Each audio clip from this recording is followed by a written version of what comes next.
Olá, tudo bem? A partir de agora começa mais um Universiência, um programa feito por TVs e instituições públicas de ensino superior nordestinas. Aqui a gente mostra a importância das produções científicas do Nordeste e como elas têm transformado a vida das pessoas. Vamos ver agora quais pesquisas iremos conhecer no programa de hoje.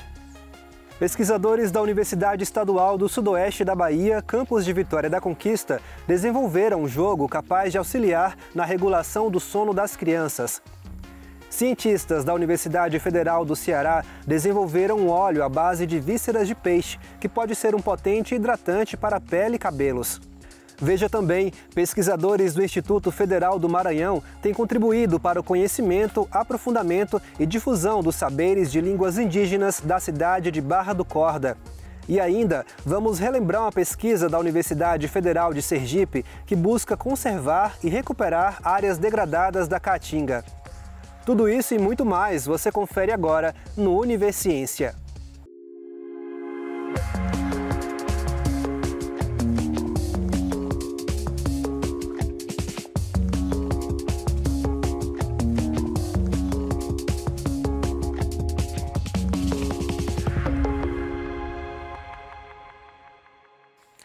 Pesquisadores da Universidade Estadual do Sudoeste da Bahia, campus de Vitória da Conquista, desenvolveram um jogo que tem como principal objetivo auxiliar na regulação do sono das crianças. Batizado de Além do Dia e da Noite, a Dança do Sono, o jogo busca ensinar sobre uma rotina de sono mais saudável. Confira.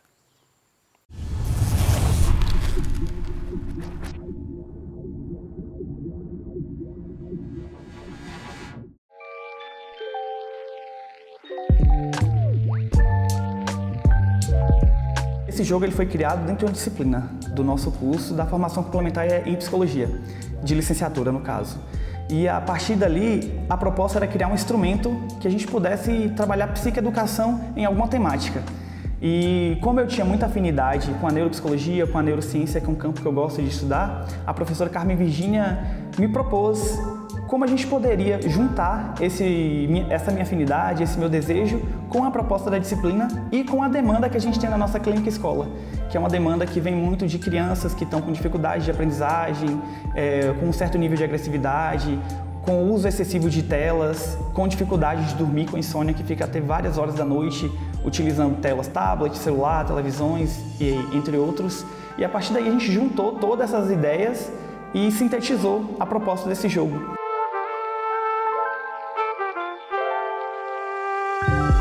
E a gente começa a observar em resultados recentes de pesquisas que existe uma relação direta entre o uso abusivo das telas e distúrbios de sono, distúrbios de comportamento, distúrbios de alimentação. Então nós buscamos, ao longo de um semestre, produzir material que pudesse facilitar um trabalho de orientação para essas famílias e para essas crianças. E foi assim que o projeto desse jogo nasceu. O jogo ele tem um tabuleiro. Nesse tabuleiro ele vai ser dividido em 4 mundos aqui, né? Eu coloquei nomes lúdicos nesses mundos, mas basicamente é o você estar o do dia, o processo antes de dormir, o estar dormindo e o processo de acordar. Sempre quando você termina o mundo tem uma atividade. Uma atividade que pode ser que tem um jogo da memória, tem um labirinto, tem o procurar umas peças. São atividades que vai proporcionar à criança a trabalhar um lado mais cognitivo, memória, habilidades motoras. E aí você também consegue meio que avaliar como é que está o processo de desenvolvimento daquela criança, como é que está o processo de compreensão daquela criança, se você estiver aplicando com ela. Então, basicamente, depois de cada mundo que você passar, tem uma atividade e tem 4 cards para cada mundo. E nesses cards são perguntas relacionadas com essa fase do dia que pode corroborar ou atrapalhar para a sua rotina de sono e, ao mesmo tempo, psicoeducar os processos que acontecem durante esse sono, né? Que é aprendizagem, memória, crescimento, entre outras coisas. O processo de educação é um processo social, se dá nas relações estabelecidas. Então, se eu não construo com o meu filho, a minha filha, uma rotina de sono, é muito possível que vários elementos interfiram aí e prejudiquem o sono. Então, o processo para ensinar uma criança a dormir à noite e não dormir de dia depende de vários estímulos que existem aí ao nosso redor, e aí entra, as telas, que pode favorecer ou prejudicar. O nosso objetivo não é proibir o uso de telas, mas existem horários que são mais adequados, o tempo de uso que é mais adequado. Inclusive, a própria Sociedade Brasileira de Pediatria tem um indicativo de quanto tempo a criança deve ter atividade durante o dia, sono e o tempo também de uso de tela.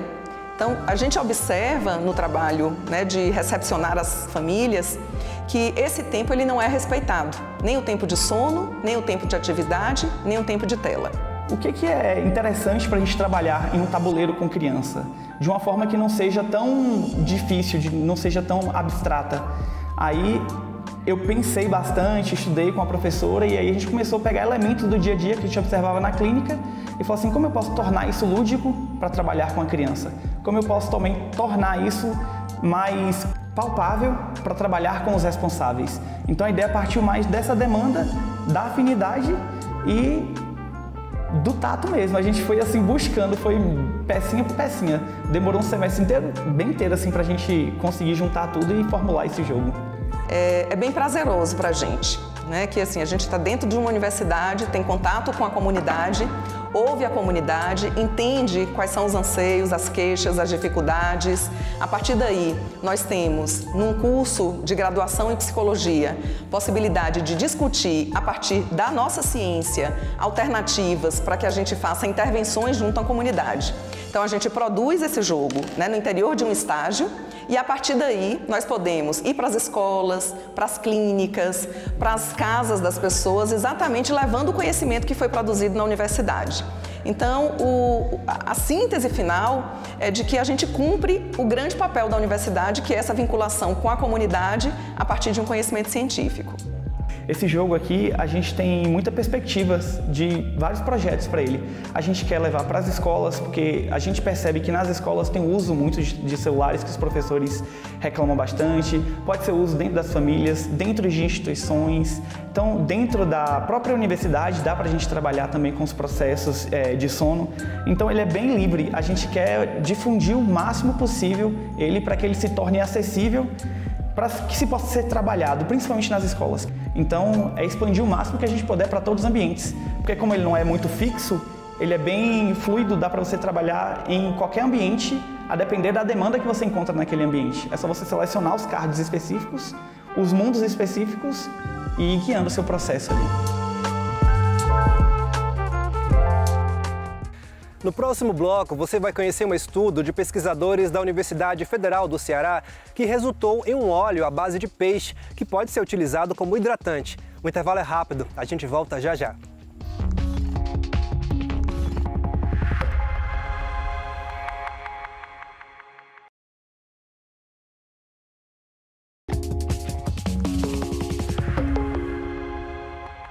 Pesquisadores da Universidade Federal do Ceará desenvolveram um óleo à base de vísceras de peixe que tem um enorme potencial na indústria farmacêutica. Por meio de nanotecnologia, foi criado esse novo produto que pode ser um potente hidratante para a pele e cabelos. Acompanhe.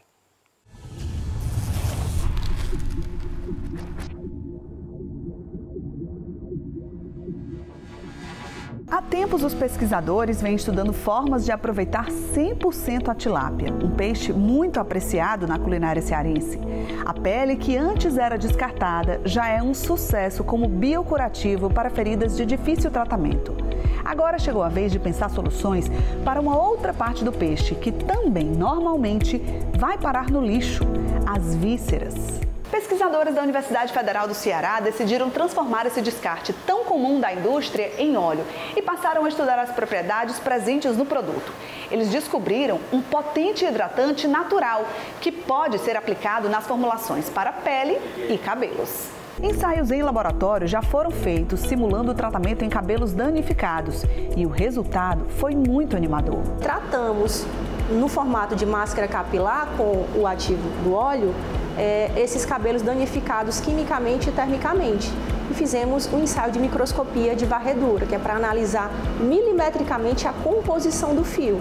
E a gente viu o fio antes e o depois, e comparando o fio após o tratamento com a nanoformulação, a gente observou que as cutículas desses cabelos ficavam bem seladas, restaurando a saúde do cabelo anterior ao tratamento químico ou ação térmica. Uma missão importante foi a de retirar do óleo qualquer cheiro de peixe.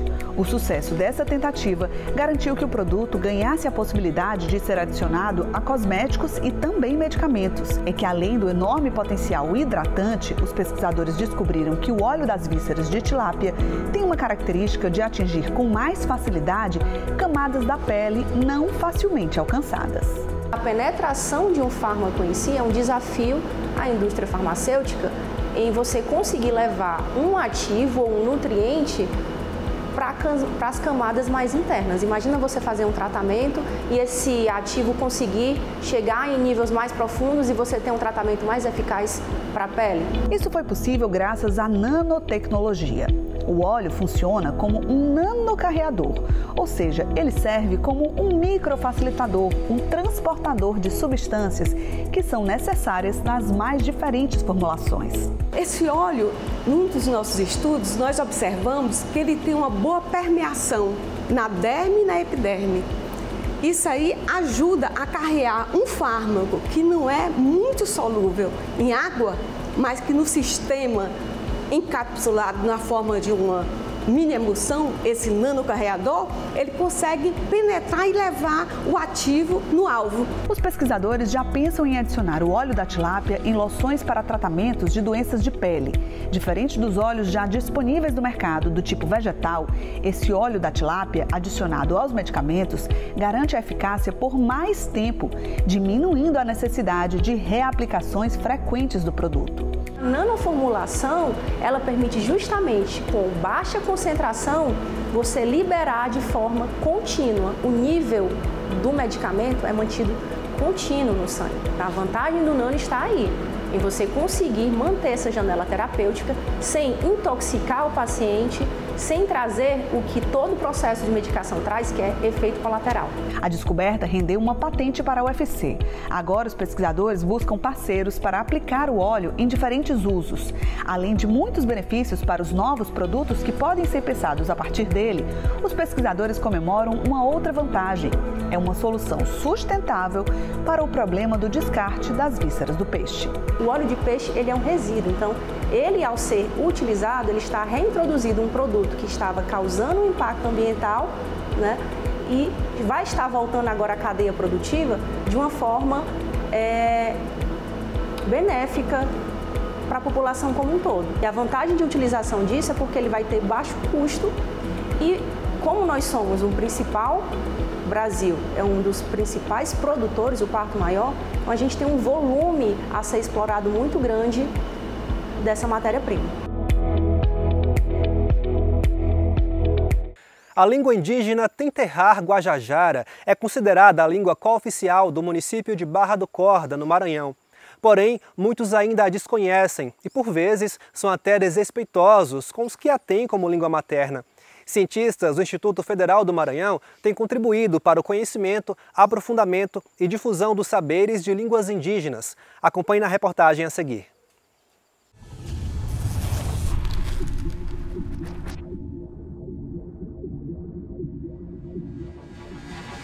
O projeto é intitulado Língua Viva, que traduzido para a língua Tenterrar Guajajara, que é uma língua do tronco tupi, fica Zenhen, Umanó e Maé. Nasceu da necessidade de realizarmos pesquisas de aprofundamento, realizarmos a valorização e a divulgação de conhecimentos linguísticos da língua Tenterrar Guajajara, que é o grupo com maior presença física aqui em Barra do Corda. No âmbito municipal, nós temos uma lei, a Lei número 900 de 2020, que cooficializou a língua Tenterrar Guajajara como idioma cooficial do município. O objetivo principal da proposta foi pesquisar, produzir e divulgar materiais audiovisuais inclusivos sobre a língua Tenterrar Guajajara. O IFMA, Campus Barra do Corda, aqui instalado, tem o dever social de realizar, através do seu tripé de atuação, ensino, pesquisa e extensão, ações, atividades, para que visem, né, para que se dê cumprimento ao que está estabelecido, tanto na legislação municipal, estadual, quanto federal. Nós fizemos, primeiramente, uma pesquisa em campo. Foram visitas realizadas semanalmente para que pudéssemos ter esse contato mais próximo com as comunidades e saber o que de fato elas queriam ver sendo divulgado sobre a sua língua. Nós também fizemos uma pesquisa bibliográfica. Afinal, a gente precisa ter a humildade, né, para construir um conhecimento novo a partir daquele que já está estabelecido. E encontramos muitas e pesquisas boas, como a do professor Fábio Bonfim Duarte, que é um professor pesquisador lá da Universidade Federal de Minas Gerais, que trabalha há um longo período a língua Tenterra-Guajajara. Também trouxemos, investigamos, estudamos o dicionário de Carl Harrison, que foi publicado pelo CIL, que é um dicionário Guajajara português.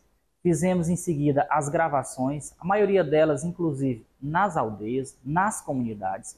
E antes de publicarmos nas redes sociais do IFMA Campus Barra do Corda essa produção audiovisual, nós apresentamos às comunidades. Afinal, a história deles deve ser contada por eles. Então a gente precisa respeitar, precisa consultar essas comunidades indígenas sempre e envolvê-las como protagonistas dessas ações. Como bolsista, tive a oportunidade de participar de todas as etapas do projeto. Foi uma experiência enriquecedora que me permitiu participar ativamente na valorização da nossa cultura e língua. Minha atuação do projeto concentrou-se principalmente na fase de pesquisa de campo, onde pude coletar registros orais em minha língua materna, ouvindo e aprendendo com os mais velhos, que são tamuis da comunidade. Na nossa língua Tenterra existem 7 vogais, que são A, E, I, O, U, I, E.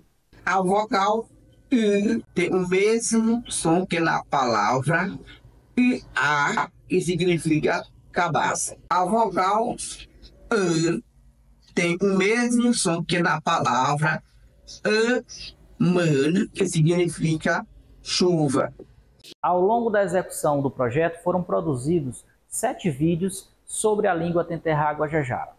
Após essa produção, que contou com a interpretação em Libras, nós publicamos nas redes sociais. É um reconhecimento também da importância e do que é a inclusão social. Não é apenas inclusão voltada à educação especial. A inclusão social inclui a pluralidade de todas as pessoas que compõem o povo brasileiro, porque a nossa sociedade é plural. E nós temos um papel diante disso que é o de conhecer, porque o conhecimento leva ao respeito. Precisamos lembrar que o português é a segunda língua para muitos de nós indígenas e aprender uma segunda língua é sempre um desafio. Infelizmente, muitos indígenas enfrentam preconceito por causa disso. Algumas pessoas chegam a caçoar como ele fala o português, mas isso é totalmente inaceitável e desrespeitoso. Os vídeos produzidos e publicados nas redes sociais do Campus Barra do Corda alcançaram uma audiência surpreendente, algo em torno de 10.000 visualizações por vídeo. Essa é a média que nós tivemos. Pretendemos continuar fazendo pesquisas sobre a língua indígena Tenterra-Guajajara, com foco em traduções das principais leis municipais para o idioma Tenterra-Guajajara e também para a produção de material didático para serem utilizados no processo de alfabetização da língua materna dentro das comunidades.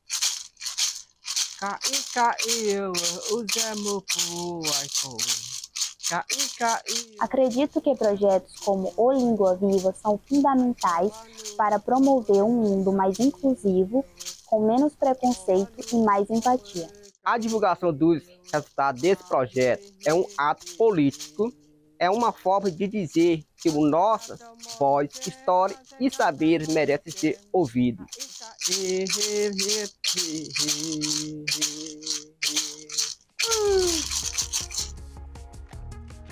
No próximo bloco, a gente segue revisitando pesquisas que fizeram a diferença no dia a dia em celebração aos 5 anos de Univerciência. O nosso próximo destino é o estado do Sergipe. O intervalo é rápido, a gente volta já.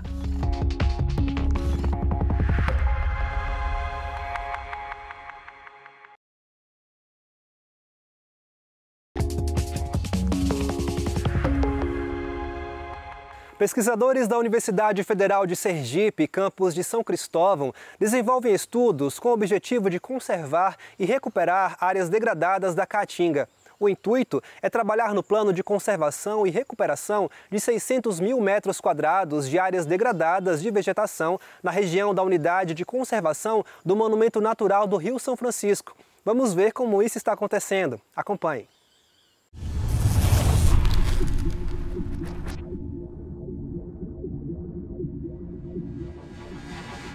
O bioma Caatinga é uma floresta tropical sazonalmente seca, definida por condições climáticas particulares, está exclusivamente dentro do território nacional. É um bioma muito particular, em condições extremas, às vezes para sobrevivência, e também um bioma cheio de gente, né? A gente tem que considerar que há milhões de habitantes dentro desse bioma, e que convive com essas condições. Então esse bioma é alvo de um projeto que está acontecendo a nível nacional, que é o projeto GEF Terrestre, que ele está acontecendo em várias unidades de conservação na Caatinga, no Pampas e no Pantanal. O projeto em que a gente está trabalhando aqui, nesse bioma, é o projeto Conservação e Recuperação do Monumento Natural do Rio São Francisco, que é uma unidade de conservação. Nós estamos aqui ao entorno da unidade de conservação no assentamento Mandacaru 1, que é alvo das ações desse projeto, de recuperação florestal, com envolvimento da comunidade, e também várias pesquisas estão sendo desenvolvidas ao mesmo tempo em que a gente está fazendo a recuperação de algumas áreas da Caatinga. Esse projeto nos ajudou a criar uma associação no assentamento Mandacaru, município de Canindé de São Francisco, a Associação Empreendedoras de Mulheres do Mandacaru.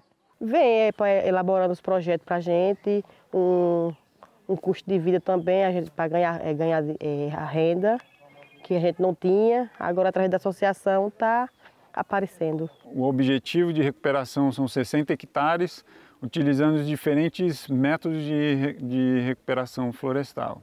Então não só plantio de mudas, mas também adensamento e enriquecimento, com sementes, isolamento de áreas, como a gente isolou uma área de 2.500 metros, já áreas de APP, fazendo um corredor ecológico entre duas reservas legais. O plantio do mato que a gente foi, a gente já plantou mais de 30 mudas já de umbu. Estamos investindo mais no umbu. A gente, para plantar ele, tem o esterco de galinha e o adubo. A gente mistura, cava lá o solo 40 por 40 para colocar a planta. Não cobrimos essa parte aqui toda, ó. Nós cortamos o saquinho lá, jogamos o plástico fora, aí deixamos essa parte aqui fora, que aqui ajuda a planta a respirar, porque se cobrir tudo, ela morre. Aí nós deixamos só essa parte assim plantada aqui para fora para ela poder respirar. Todas as atividades e ações que estão sendo desenvolvidas, a gente envolve a comunidade e eles também estão recebendo recursos por isso, né? Para quê? Para que eles no futuro possam fazer usufruto dessas atividades e além dos processos, além do benefício que a restauração pode trazer para a comunidade, a gente tem os trabalhos de capacitação. Então eles estão aprendendo a plantar as mudas, a desenvolver mudas no viveiro, e isso envolveu um trabalho no início do projeto de diagnóstico, de conversa com a comunidade, de aproximação, de engajamento com eles. Além desse trabalho de engajamento com a comunidade, a gente está desenvolvendo pesquisas, né, de recuperação, de diferentes formas de recuperação, envolvendo uma equipe multidisciplinar da UFES, né, que a gente tem pesquisas sendo feitas na área de solos, na área de flora, na área de fauna e de recuperação florestal, de engenharia florestal, né?